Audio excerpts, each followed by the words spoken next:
Good day, Internet. In this vid, we're going to talk about laptop tuning a Sniper 2 on a rotary engine. Specifically, my rotary engine, which is a old school 4-port 13B, naturally aspirated, half bridge port, and I think that's all the important things that you need to know. And here's the Sniper 2, and here's the laptop. So I've been digging into this a whole lot more over the last month, and I want to talk about some interesting things that I've noticed and learned, and I just want to take you along for the ride and talk about it. So this video is not intended to be a guide on how to tune your car. It's more of a vlog on my experience with this stuff, but you'll probably learn a thing or two along the way, especially if you're setting up a Sniper on a rotary engine. So before we can really start getting into the nitty-gritty, I need to get you up to speed. I'm sure a bunch of my audience already understands this stuff, but I'm sure that a bunch of my audience does not understand this stuff. So I already recorded the intro to this video, and I spent like 15 minutes explaining volumetric efficiency and the learn table and closed loop and stuff like that. I'm going to limit myself to 5 minutes worth of yammering just to make sure that everybody's up to speed on what we're messing with here and the effects that it has. And yeah, then we'll Alright, so whenever you get the Sniper out of the box and you install it on your vehicle and you fire it up for the first time, either through the screen or through the laptop, you will go through a setup wizard where it will ask you some basic questions, such as the displacement of your engine. This is not the actual displacement of my rotary, but it's approximately double. And that is because rotaries require fueling like double their displacement, and I'm not going to get into that any more than I just did because I don't know that much, but I do know that it ran super duper lean when I had this set to 79, which is the actual cubic inchage of a 1.3. So we set it to 150. We were just trial and erroring it, and this has been working well as a starting point. So that's what I used. You tell it the number of cylinders, you tell it some stuff about how your ignition works, and when you're done of the wizard, it generates a base fuel map based on the displacement that you told it. So that looks like this. So what is the map? What is a map? What are you talking about? So it's a graph, it's a table, and on the bottom you have engine RPM, and on top and bottom you have manifold pressure, which is the amount of vacuum in your manifold / inside the carburetor, which you can also think of as vacuum or load amount. So this table describes every operating condition that your engine could possibly get into. So idling is going to be around here, around 1,000 RPM at low load, and up here on the other side of the equation, you have fully flooring it at redline, which on this table it's set to 7,000. By the way, since my engine revs high, it goes to 8,000. I remapped this axis before I started actually playing with it. This is an old data file. So I could show you the base map before it got modified.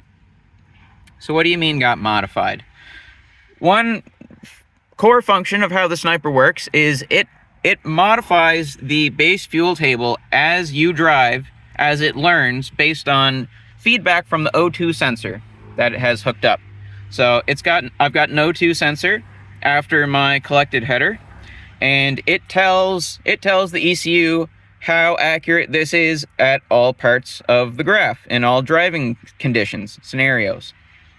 So as you drive around, it works on this other table, which is the same, it's the same thing, engine RPM and manifold pressure, aka load, aka vacuum. And again, this is an old data file, but this is what it started doing as I was driving my engine. By the way, what are these numbers? Okay, I got to talk about what these numbers are, or else I'm not fully explaining it. This is volumetric efficiency. I don't fully understand volumetric efficiency, but long story short, it's the amount of fuel that the engine wants at that point in the graph in order to maintain the correct air-fuel ratio, which is another table, also map versus engine RPM. I didn't modify mine much compared to how it came out of the box, but I did set my wide open throttle to 13.2 because I did a bunch of reading on forums, and it sounds like that is the general consensus for what's a good target for a naturally aspirated rotary. So we set that to 13.2, didn't touch this otherwise. So the learn table is using this to determine what the target AFR is. And if it's too rich, it's going to remove fuel. If it's too lean, it's going to add fuel. So you can see here at my engine idles at 1400 RPM. So in the idle area, it realized from the base map, oh, that's way too much fuel. We got to take some out. Take out a lot. So this is the idle zone. This is kind of the cruising zone where you're just light load, a little bit higher RPM, like 3000. This is cruising. And then as you kind of get up in this zone, that's the fun zone where you're flooring it. All right, we're almost done with the theory, I promise. But I want to explain closed loop and talk about how closed loop compares to learning, because they are similar, but they are different. So both of them are taking feedback from the O2 sensor to adjust the engine's fueling. But the best way I can explain it is learning is long-term. So learning takes its feedback that it gets and it writes it to the learn table. So in the future, it will use the result of past learning. Closed loop doesn't do that. Closed loop is a real-time adjustment that is not saved between drives. It is real time. So if we look at this right now, the car is running and this is live data. The little purple line that you see above is closed loop compensation. And if it were right in the middle, it would be 0. If it's below this line, it's pulling fuel out, and if it's above it, then it's adding fuel. So right now, it is adding 15, I believe that's percent volumetric efficiency, so that it maintains target AFR. So right now, you can see the pink line is on top of the green line, so that means that our AFR is meeting our target. So I can demonstrate to you what closed loop does right now if I turn it off. So if I turn it off like I just did, you will immediately see it start going lean. So we are now leaner than our target AFR. I can hear it starting to be upset. And I'm going to turn that back on before it stalls. And you're going to watch it go right back on target. So closed loop right now is making sure that our AFR is correct. But as soon as I shut the engine off, the closed loop forgets, it has no memory. But learning does have memory. So now you understand. And I said that was the last thing, but one last thing. You can take the learn table and you can transfer it to the base table so that it is committed long term. So this is what mine looks like now. Remember at the start of the video, I showed you the base table as it comes out of the wizard, as it's generated.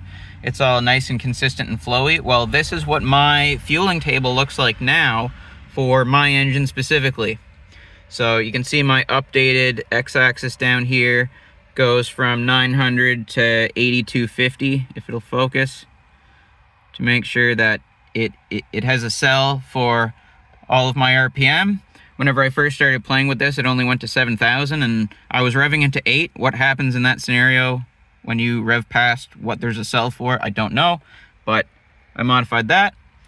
And this is how we're looking now. So it pulled out a lot of fuel in this zone where it's idling, and it actually added some fuel right here. So I think this is peak torque, which is at approximately 5,500 RPM, and not full throttle, but quite a bit of throttle. So apparently that's the juicy zone. Alright, the audio sucks through this camera, so I'm going to try to not talk too much, but we're going to go for a drive, and I'm going to put the learn table on the screen.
So for this next section, I've sped up the footage like 8 times so that you can appreciate just how much the learning is jumping all over the place, even throughout this drive. So it was already learned from a previous day, and now it wants to pull out 15% fuel, and it's bouncing up to, minus 30% fuel. It's just bouncing all over the place. So I just learned it to the base table mid-drive so that I could see how much is it changing on this drive. And it's changing a lot. So it's adding 15% fuel. Sometimes it's going back to where it was whenever I learned it just a second ago. And all you need to take away is that it's learning very differently on this drive. So what's important to know about this drive? It was kind of cold. It was fairly cool for this time of year. Probably like 10 degrees Celsius. And I was going pretty fast, so around 80 kilometers an hour. So there's a lot of very cold air moving through the engine bay. So I thought long and hard about what the heck could be causing the learning to be so erratic, specifically in this one area of the graph. It's between 2,000 and 4,000 RPM. The rest of the graph seems to be fairly consistent and doesn't seem to learn so differently all the time. So why is it learning so differently all the time? I am not completely sure, but after driving it and looking at the learn table and overthinking it way too much, I can chalk it up to being the temperature of something in the engine bay. Maybe it's the actual amount of heat that is currently stored in the engine block. That is probably the most likely thing. Maybe it's the maybe it's the temperature of the distributor. I also thought maybe it's the centrifugal advance in the distributor. Because, that entire thing is mechanical, and heat affects how mechanical things work sometimes. So maybe it was the centrifugal advance acting differently depending on temperature, or maybe the centrifugal advance is just not consistent, and that's why the learn is jumping all over the place like you see right now.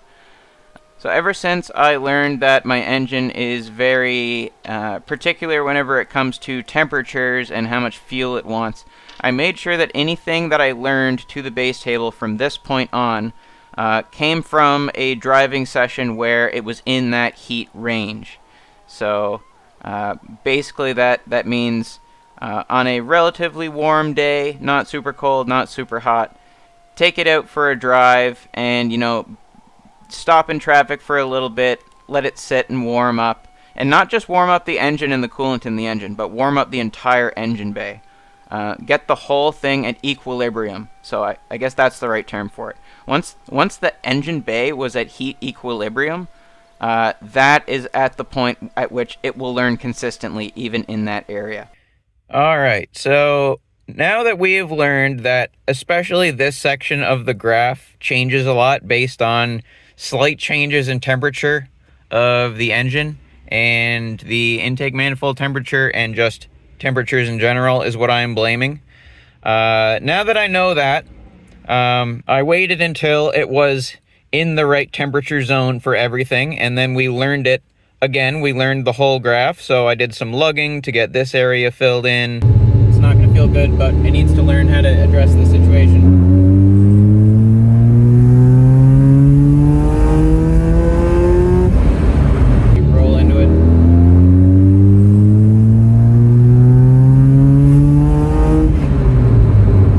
We did some regular pulls.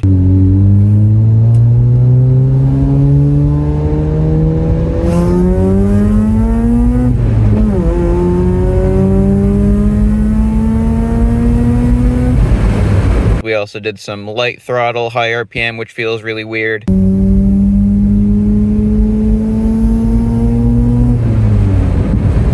So I think we're happy with this for now. So I want to play around with acceleration enrichment and see if we can get it so that whenever I stab the throttle, the AFRs stay correct. So step one in playing with that, I think, is turning off the learning. Because if I stab the throttle a whole bunch while it's learning, I'm pretty sure that's going to throw it off. Because it's going to, if I'm throwing a bunch of extra fuel in there whenever I stab the throttle, it's going to see a bunch of extra fuel that is not reflective of the base table being off, and it's going to try and change the base table. At least that's my expectation. So learning is turned off. We think we have this 100% perfect. I need to go drive the car and warm it up nice and good. It is a rainy day right now. Normally I don't drive this car in the rain, but it's my day off and this is what I feel like doing. And also time is running out for the ability to drive this car because winter is coming. So it'll survive. All right. So apparently I think David or I did play with the map rated change at some point. So just because I set it back to exactly how it came out of the box. And to start off, we are going to try. So what our curve is just adding 2 every single new block. So 0, 2, 4, 6, 8, 10, 12, blah, blah, blah. So I think that's relatively non-aggressive. Usually where I see it going when I stab the pedal is like right here. So we're probably going to see like between 10 and 12 extra pounds per hour of fuel when I stab the throttle. The strip chart is going to be a way better way to visualize this. So the red line is my TPS rate of change. So I'm pretending that I'm about to go race someone. I'm in second gear. 3, 2, 1. Okay. So that's pretty much as fast as I would ever dump the pedal. And it went like right to 700. And that is off by a factor of, I can't math right now. It's off by a factor of 10 compared to this. So that means that really the highest I'm ever going to be is like right here. So this next test is going to be a range between 0 and like 20 extra pounds of fuel. It's probably going to go lean. I'm guessing that this is not enough, but let's see. All right, I have done a bunch of data logging with what I'm calling the 2 slope, where it goes up by 2 each time. And I've also done a bunch with the 4 slope. And I think the result is that both of them are not aggressive enough and we need more fuel. So here's why I think that. So here's the 2 slope. So here is extra not enough fuel. Yellow right here is me stepping on the throttle. So this is the pedal. So right here, I'm just sitting on it, just barely pressing on the throttle, and then I stab it up to, what percent is that? 62%, which is basically wide open throttle. And then I hold it there for a little bit of a pull. And what happened whenever I did that? Well, this orange line is the TPS rate of change. So this is how fast this is what goes up whenever you stab the throttle really quickly. So this is the rate of change of the yellow line of your throttle pedal. So it shot up to 621. And what's cool is if you look at your curve, your acceleration enrichment curve in the software, it'll actually show you in the data log. Like if I move around in the data log, this red line will move around in the software. So you can see exactly what it was doing, which is really cool. So here, at 60% throttle, 18 extra pounds per hour due to the TPS. And you can actually see map as well. So this is where the map component of the acceleration enrichment was. It was adding around 16 pounds per hour. So what did that do for us? So down here, pink is actual AFR. Purple is closed loop compensation. So the purple line is the computer trying to keep the AFRs in check even whenever the base table / things aren't right. The base table / the acceleration enrichment are not quite correct. So we're coming along here, Giles stabs the throttle, and what happens to our AFR? It goes really lean. 21.48. That's bad. That's really bad. It only does it for a moment, but still, that is the thing that we're trying to improve right now, specifically that. It goes lean, so this pink line goes up, AFR over here. So the green line is what the AFR is supposed to be, and you can see it is not where it is supposed to be. So then the closed loop comes into play. It goes, oh my god, it is super lean. We need to dump in a whole bunch of extra fuel, and then it adds a whole bunch of fuel, and it starts oscillating. So it adds so much fuel that it is now rich. It goes down to 9 AFR, which is like very rich. And then it goes, oh man, we need to pull some out now. And then it does. And then it adds some more back in. And then basically the pull was done at that point. And then we continue on with life. So The moral of the story from this graph is that it is going really lean, and it's probably not enough acceleration enrichment. So now let's look at a 4-slope pull. Obviously each one isn't exactly the same based on how hard I stabbed it and how fast I was going and stuff and what gear I was in. But I named all my data logs according to what gear I was in, so that should be helpful. So let's open up a 4-slope second gear stab. And I think I have to, yeah, so it doesn't automatically up, like if you were on a different config whenever you took that data log, it's not going to automatically update that over here. So I'm going to open config. I want to open up the 4-slope one, and then we're going to go to, my cat's going crazy over there. There we go. There's the 4-slope, a lot more aggressive, okay? So here is a second gear stab. All the colors still mean the same thing. So here, where did we end up on our rate of change? 183 and then 140. So not as high.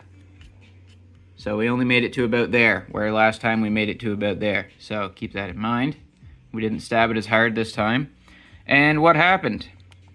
It went lean, but not nearly as lean. So it went to 16.46. And then, you know, the closed loop tried to keep it in check and it was bouncing all over the place. If we get this so that it doesn't go super lean in the first place, then it's not going to bounce around like that. And we don't have to worry about the closed loop bouncing back and forth. You can play around with how aggressive the closed loop is and how fast it is, but that's kind of advanced. And I don't know what I'm doing enough to play around with that. Do I, Felix? Okay, so it seems like the higher of a gear that I'm in, the bigger the lean spike is going to be. But the lean spikes are smaller, the more I have the acceleration enrichment. So the actual amount that I want is more aggressive than this. So we have our next steps. Make this more aggressive and see what happens. Maybe I'll try like a 5-slope and a 6-slope. Maybe I'll just go right for a 18-slope. Alright, so we did some driving on a 6-slope, which was a little bit more aggressive than the 4-slope. And it is still going lean, but less lean. So we're not seeing numbers like 18 and 20. We're seeing numbers like 15.7. So we need to make it more aggressive. So we're going to try, instead of just making it a really sharp slope like that, I don't think that's going to work for us because it's going to get really aggressive really fast, is I'm setting it back to how it was in the first place before I started touching anything. So I believe that this is how it was out of the wizard after I went through the initial setup wizard. So let's see how this does. Why did I change it from this in the first place? I don't know, man. I was given it, I noticed when I did stuff like that it would bog down really bad and go really rich. So I was like, oh, it must be too much accel enrich, but I don't know. There's probably a difference between just revving it free and actually using the fuel when you're driving. So let's try this and see what happens. All right, with the OG curve, things are looking better, I think. So what do we got from this one? This was a 3rd gear and 4th gear log. So right there it went to 15.48. Whenever I stabbed it, and the TPS rate of change was 191, so I didn't stab it that hard that time. Here's a harder stab where it went to 359. And how lean did we go? Only to 14.99, so we are headed in the right direction. So I think I'm just going to take this and just make it a little bit more aggressive. Alright, so I took the previous curve and I sort of multiplied it by 1.5, roughly, not really, sort of, kind of. I did 15 plus 15 plus 14 plus 13 plus 12 plus 11 plus 10 and so on to make this curve. So let's see if this is too rich now. Intermission for rotary noises. I'm about to do some maintenance on this. I got new spark plugs for it, and I got a new distributor cap.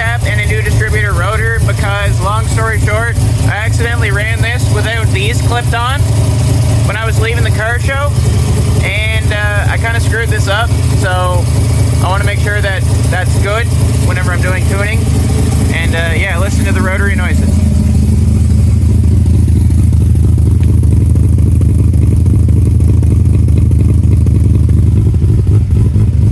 This thing's filthy. I gotta clean it. Yeah, this is what happened whenever I ran it without it clipped down.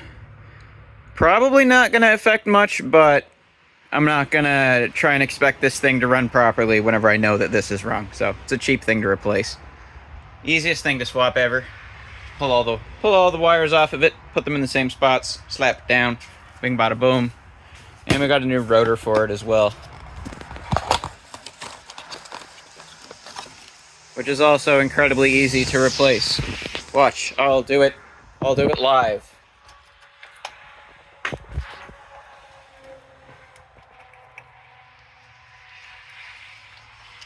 Come on, don't make a fool of me. Where's the key? Where's the key?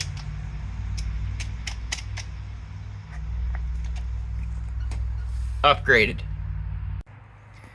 And while we're here, I'm gonna do a compression test because I've never compression tested this engine ever. I just built it and it works great. But I'm curious. I warmed it up. The coolant is at operating temperature. I have this on there to make sure it spins over nice and good. And I disconnected the spark and the fuel. So let's see what happens. I can't really see this while I'm cranking it, so we'll just look at it afterwards. You're not in gear, right? No. Oh, sparks are jumping from... Sparks are jumping. How do I make that not happen? Let's just say I'm not disappointed. That's phenomenal. It's 100 and something. How much is each tick? Between 50 and 100, there's 1, 2, 3, 4, 5 ticks. Each one is 10. So that's like 108 PSI. Dry. So let's try it wet now and see if there's any difference. Alright, I just did it wet. So what I mean by that is I plugged the sniper in, and it was delivering fuel while I was cranking it over. And it's gone to... I'd call that 110. So 110 PSI out of an old school rotary is absolutely phenomenal. So all of our work has paid off. All of our meticulousness with putting this together has yielded us excellent compression. So that's at least on the front rotor. So let's see what the rear rotor's saying. All right, and for rotor number 2, it is at 100. So the front one is 110 wet. The rear one is 100 wet. Do I wish the rear one was 110? Yeah, sure, but I'm still not going to complain. That's pretty good. I'm pretty happy. I decided I want to verify the timing as well. So previously, I never really had a timing mark for, what would it be, 25 degrees before top dead center. Well, I just made one, and I want to get it on video that I have verified this. See if my phone stays in place long enough for me to do this.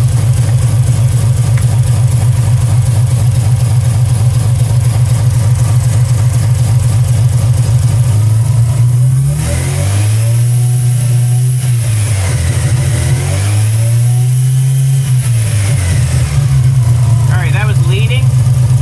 Come on, you gotta stay there long enough for me to do this, and don't fall into the serpentine belt, please.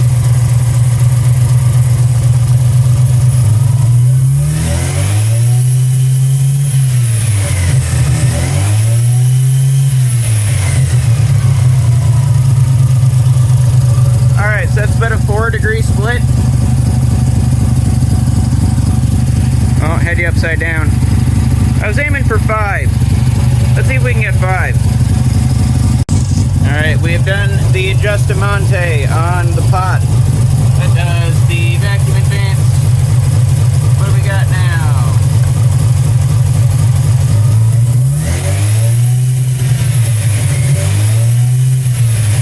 Exactly on the 20-degree mark. So our timing is absolutely perfect. Okay, the results are in from the big-ass slope, and I am happy. This slope that I made up and kind of pulled out of my butt based on what I was seeing in the logs is actually pretty darn close. So I did a bunch of second gear and third gear stabs, and I've looked at the data logs. Here's one, for example. So how hard I stabbed it was 421% per second, and this looks so much better than what we were looking at a second ago with the 2 slope and the 4 slope. So you can see immediately after I stabbed the pedal, it went to 12.26 AFR, which is like very close to where we want it to be. And then it bounced back up, and that was after the closed loop, the purple line started doing some stuff. So that was just a tiny bit too much fuel, but honestly, I'm pretty happy with that. I could probably leave that the way that it is, but that's pretty awesome. And I think in this log I did multiple. So here's another one. So how hard did I stab the pedal? 178%. And here's what it did. So right after that, it went to, so the green line is where I want it to be. I can't really complain about that. That is as close as it's going to get. 13.6 when I want it to be 13.2. And then the closed loop kind of screwed with it a little bit. It gave it more fuel, and it continued to get more lean. So it tried to keep it in there, but we're getting real close. We're getting real close. Let's look at another one. So this one is 614%, pretty hard stab. And it did send the closed loop into a bit of an oscillation, which we're trying to avoid. So it pulled fuel out, so it must have seen that it was still lean right here. It's hard to tell, like, how soon after the stab should I start paying attention to it. What I'm doing is kind of looking at, like, exactly where the point in time was. So the cursor is on it right now. I'm guessing that I should start paying attention to it, like, right there. But the closed loop is removing fuel. That's because it's too rich. Never mind, that makes sense. That makes sense. So it started going too rich, and the closed loop started removing fuel. Okay, so it was a bit much. A bit much fuel at 614%. So what I've done is I have looked through all of my logs, and I've made a list of what TPS rate of change I was at and what AFR it went to right afterwards. So I haven't even really tried to make sense of this yet, so let's look at it together.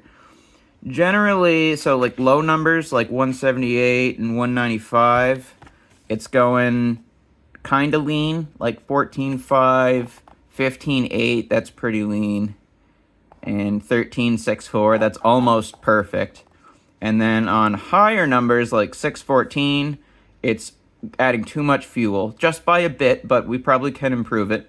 So 614 went to 12.14, 421% went to 12.26 AFR. So, okay, we're seeing a pattern. So huge stab here. This one was kind of confusing. It went to 13.95, but then it went to 11.6, so it was like hard to decipher that one. But big numbers, too rich. Small numbers, not rich enough. So that gives us direction. That gives us direction for our next slope. So that means it probably needs to come in sooner, but then taper off. So whenever we're in like the 600, 800 zone, this needs to be less, but this over here needs to be more. So let me play around with this and see what I can come up with. Alright, I am proud to present to you Big Ass Slope V2. So I added about 20 to 25% fuel in the area where it was running a bit lean, and I removed about 20 to 25% fuel where it was too rich. And the Sniper software has a comparison utility where you can actually see what it, how the curve was versus how it is now.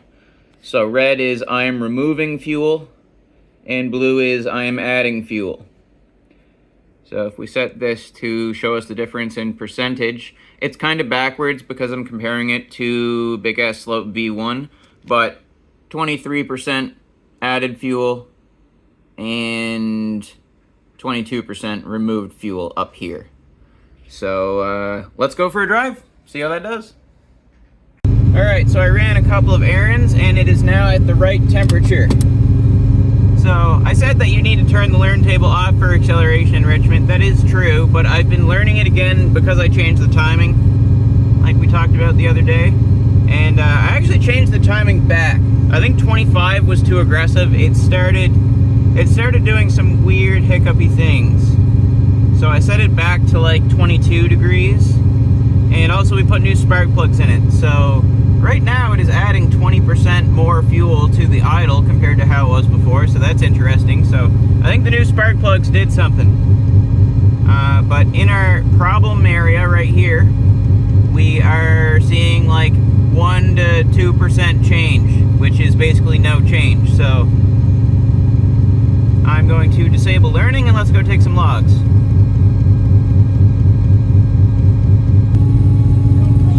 Yo! Thanks, man. I appreciate it. Hell yeah, man. Hell yeah.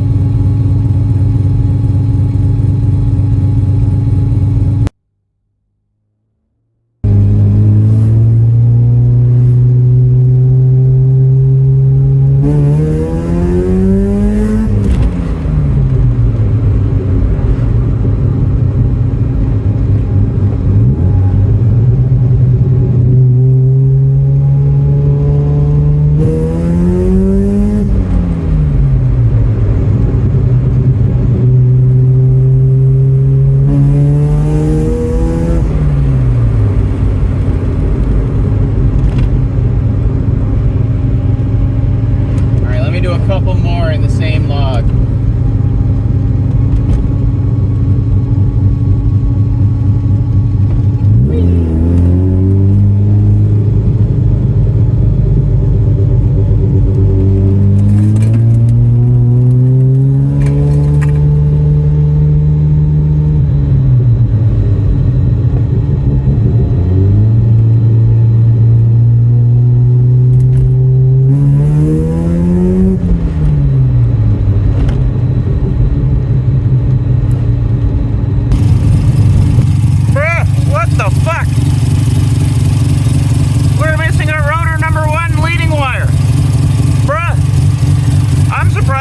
As well as it did. Wow. What the hell, man? I pushed that on pretty good. Apparently I didn't. God damn. Bruh.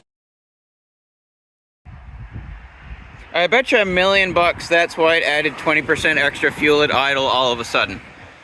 I did not think that just putting new spark plugs in it would make it require 20% more fuel at idle. So if I run this and let it relearn and I see that go away, then we'll know that that was unplugged ever since I put the new spark plugs in. Which means that whenever I felt it being kind of weird and hesitatey at 25 degrees of timing, is that because the timing was actually too much, or is that because that was unplugged? It's probably because that was unplugged. So I'm probably going to put it back to 25 degrees because that's really where I want it to be. And I guess we're going to learn the table all over again. And then we'll see how our acceleration enrichment stacks up on an engine that is assembled correctly.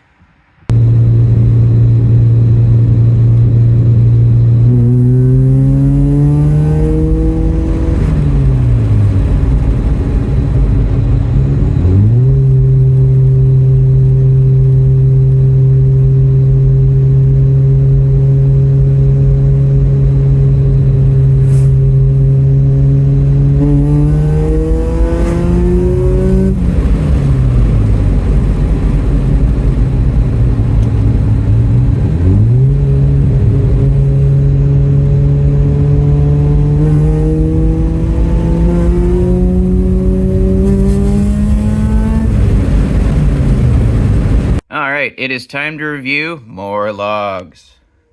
So, Big Ass Slope V2 is a massive improvement, and we are just going a little bit rich pretty much across the board on all of these tests.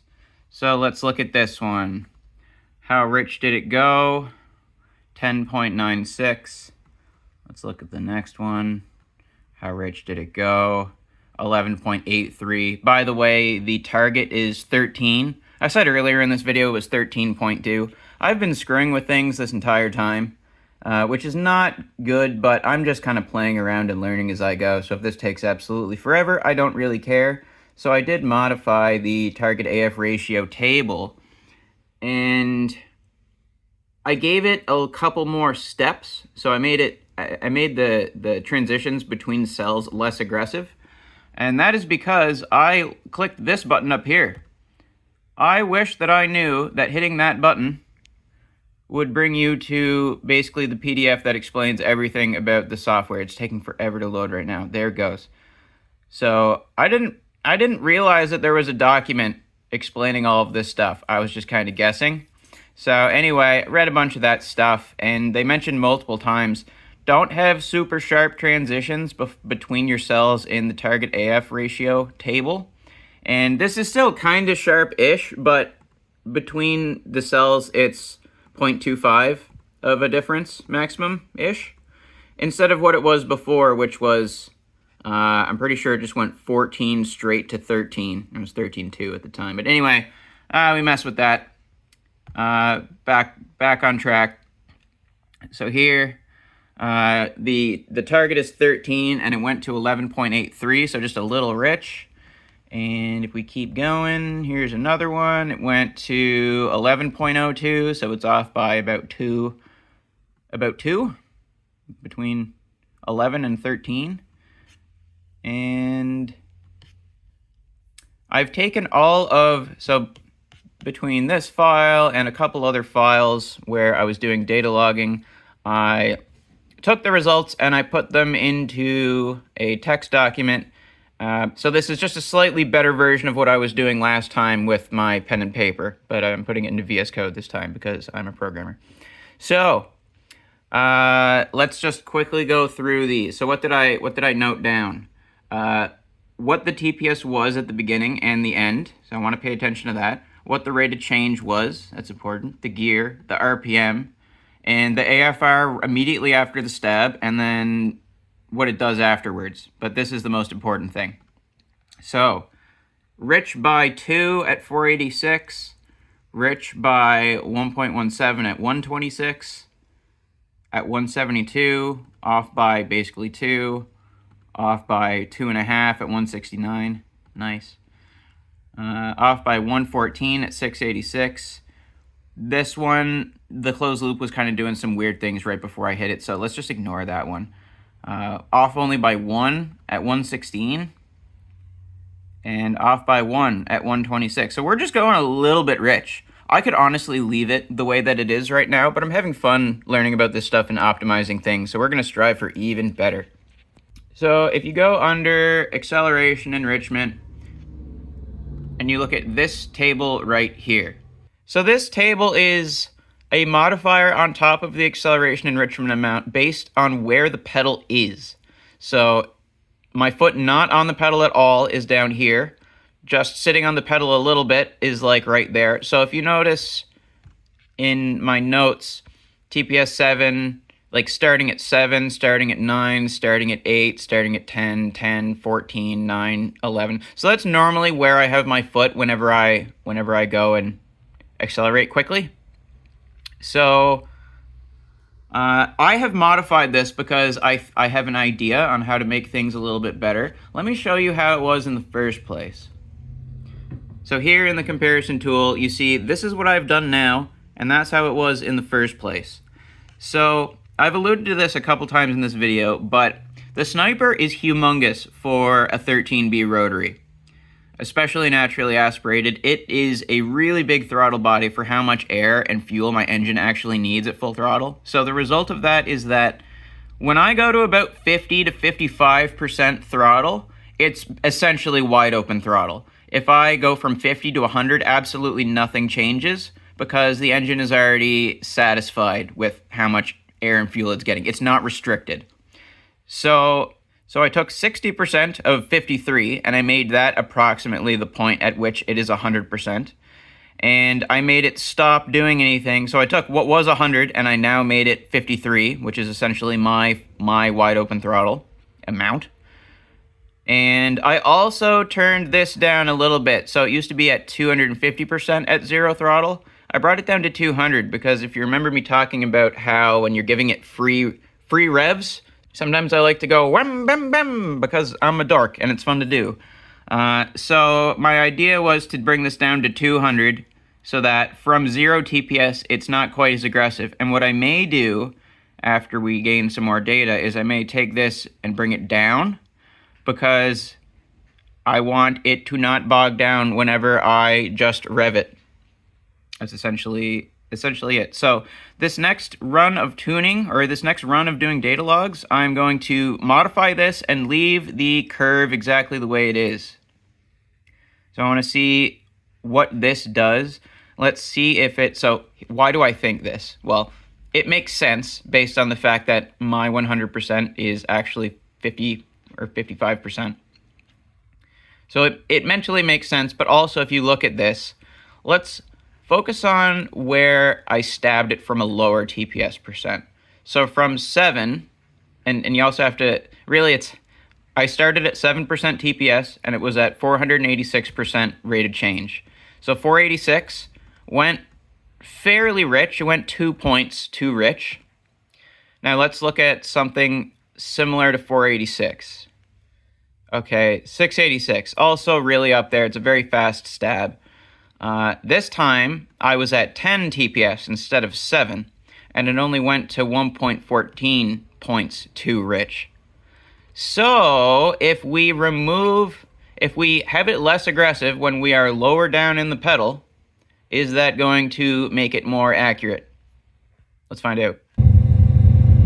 Okay, new idea for modifying the acceleration enrichment correction. I'm basically going to take how it was out of the box, but I'm going to take where 0 was. Instead of being at 100%, it's going to be at 53%, which is basically where my engine stops requiring more air. So I'm going to paste that, and that's what that looks like. Fill row values, 0, enter, done. Let's give that a try.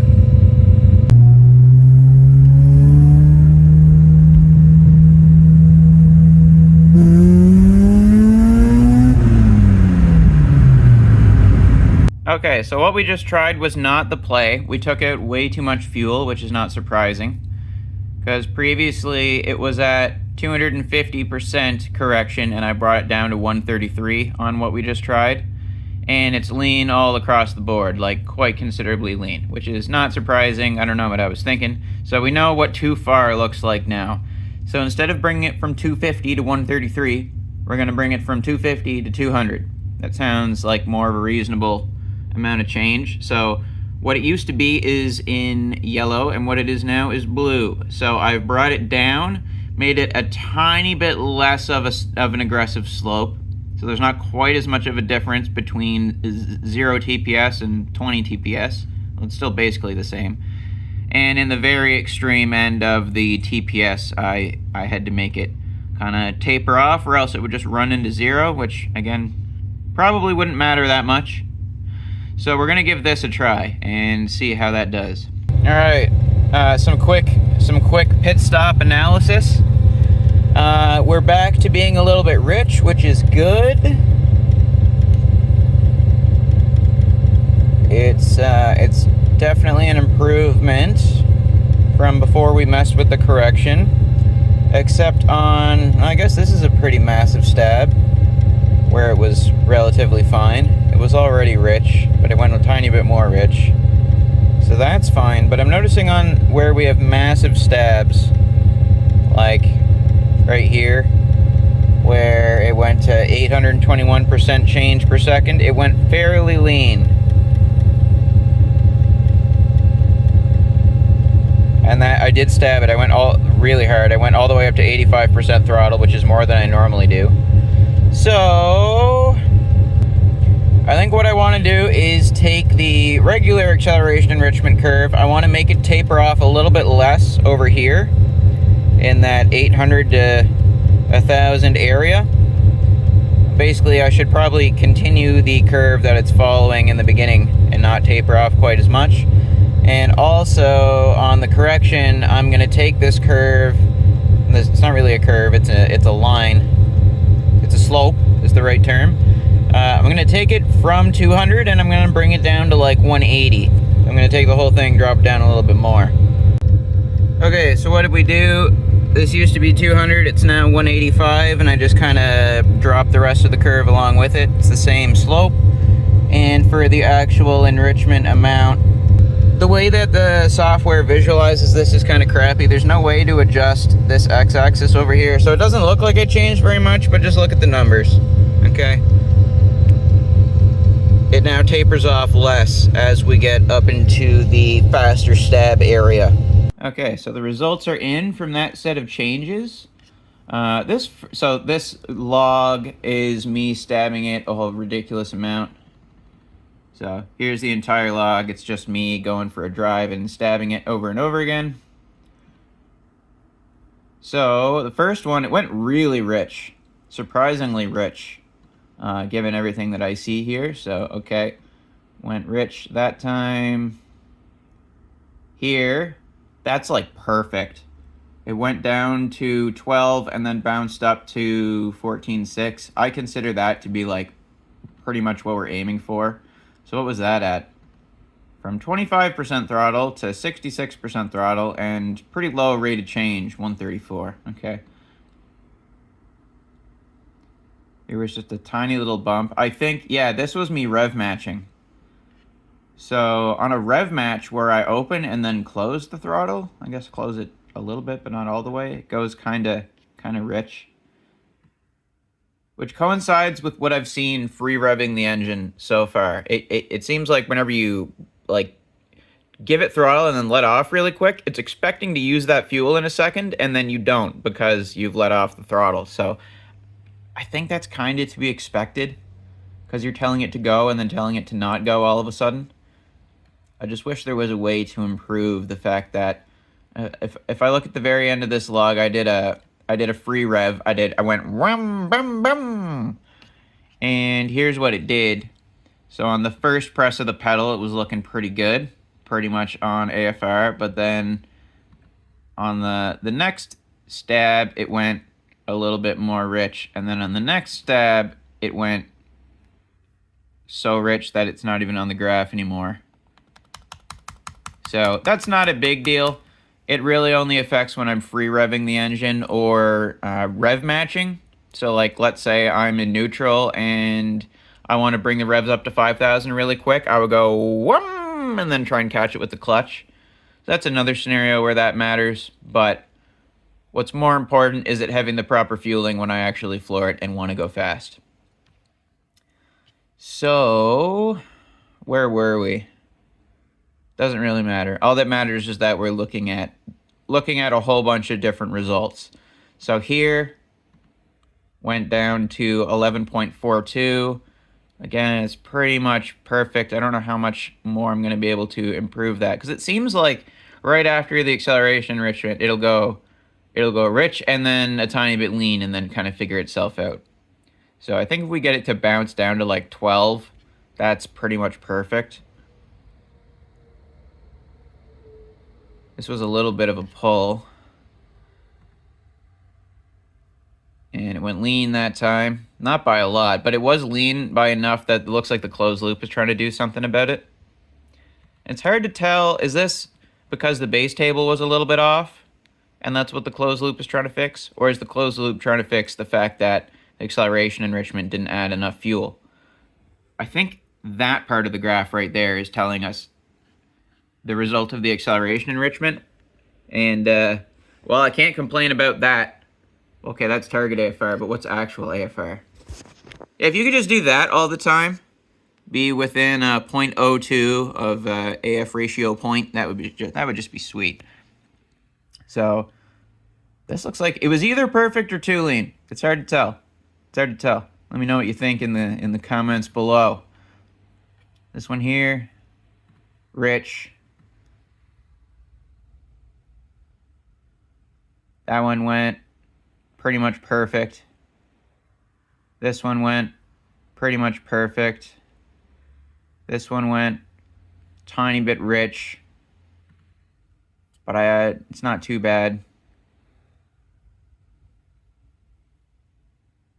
Here's already accelerating a decent bit, 34% throttle, and then bringing it up to 92. So this is me like already going pretty fast and then just bringing it all the way home. And it handled that quite well. Pretty well, tiny bit lean, but I don't know if I can complain too much about that. Another one from 22% to 90%. Pretty much stayed on target. I don't know how much I can complain about that. So with that, this video is getting a little bit on the long side, and I think I've talked about everything that I wanted to talk about. I wanted to bring you along for the ride on me figuring out acceleration enrichment and what all these tables do and how they work and stuff, and the weirdness that I ran into with trying to learn the learn table. If you have thoughts about what is causing my graph to learn so differently right here based on how long the engine's been running, that is not reflected in my temperature sensor readings. Let me know what you think. Is it my distributor vacuum advance? Is it my centrifugal advance? Is it cosmic rays? Is it the heat in the engine block that's not reflected in my coolant sensor number? I don't know, man. But we've got the base table to a point where I consider it to be fairly complete. Here's what it looks like right now after all of the mucking around in this video. There's an area here where it really likes the extra fuel, and an area right here where it really likes the extra fuel. And then in the idle zone, it is not nearly as efficient at burning the fuel. It can't use as much of it. So I think when I started this video, this area was at 37%. Well, after I changed the spark plugs and fixed my rotor and messed with the timing, it's now at 50%, which I guess is a little better. Maybe that's because my spark plugs were dirty. But the rest of it is more or less the same. So if you've made it this far in the video, chances are you have an interest in this stuff. Well, let me throw in the things that I felt like were too boring to talk about earlier in this vid, but are kind of maybe important if you're setting one of these up. This might help you save some time.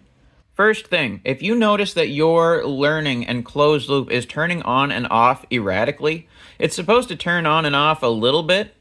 That's this turquoise line. It's supposed to turn off during acceleration enrichment and other such times where it's not, the fuel and air is not in a steady state, such as whenever you stab the throttle. But it's supposed to stay on most of the time. And if you notice that it's not staying on for any length of time, like mine used to not be, what you want to look at is this value right here, AE versus TPS rate of change blanking. The stock value, I think, is 7. I recommend you set that to 15. As soon as I changed this to 15, the closed loop stopped turning off and turning back on so erratically throughout the drive. Like, whenever you're cruising and just barely sitting on the throttle, the closed loop should be staying on. If it's not doing that, then chances are you need to increase this value or the value for the map component of the acceleration enrichment. So I set mine to 20. I notice that if I set this to even 15, I can see this line moving when the car is idling, probably because of the bridge port making the manifold pressure do all sorts of crazy things while it's brapping. So when I set this to 20, this stopped moving all of the time. And the problem is that whenever this is moving all of the time, first of all, the car will turn off the closed loop if it's bad enough, because it thinks that it's a non-steady state event, so it shuts it off. And the other thing that will happen is it will start adding random amounts of fuel because it thinks that you're stabbing the throttle and it needs to add extra fuel, but really you're not. It's just the vacuum going crazy because you have a bridge-ported rotary and it's going blep, blep, blep, blep, blep, blep. So to avoid that, set this to 20. I found that 20 worked for that, 15 worked for that. And now you know how to fix your closed loop from turning off all the time. Also, here's my idle settings that I found worked well. Feel free to steal them if they are of any use to you. This stuff depends on how you have the screws adjusted on the carburetor and what idle RPM you want. But I suggest you actually hit the help button and read their explanation as to how to set these values. So go read the manual. It'll explain how to set these and what they do and stuff. I think the last thing that I want to talk about is the cranking fuel. All right, so this is what I came up with. I made this up. I pulled this out of my butt. This seems to be what works well. The transition between hot and cold is not very good, but it doesn't matter. My engine is either cold or it's hot. So in here, it's not very often that it's at exactly 100 degrees. So I found that 22 pounds per hour is good whenever it's cold, and 16 pounds per hour is good whenever it is hot. The default amount that came out of the Sniper Wizard was way too much. It was like 45 pounds per hour, which was way too much for my engine. It would just flood it all the time and it would barely ever start. So use this as a starting point. If you got mine's a 13B with a half bridge port. So do with these numbers what you will. Wow, what an absolutely dreadful day for me to have taken off. Oh well, I'll figure something indoors to do today. But anyway, I think that concludes the tuning video, at least tuning video number 1. We're probably not done with it. Chances are next summer I'll have something else to improve upon, but it is running pretty goddamn nice, especially with the new spark plugs and the timing set the way that I want, and the AFR being more correct than it was, and the acceleration enrichment basically set correctly. This thing's driving incredible. It has definitely picked up some power from before I started screwing around with it. And yeah, great success. We didn't blow up the Rotary while trying to play around with tuning it. And I think we have improved it. And what's most important is we had fun and we learned some things. So hell yeah. Thanks for coming along for the journey, especially if you made it this far. And I will see you in the next one, where potentially we start talking about building piston engines. Not for this. For my Speed 3.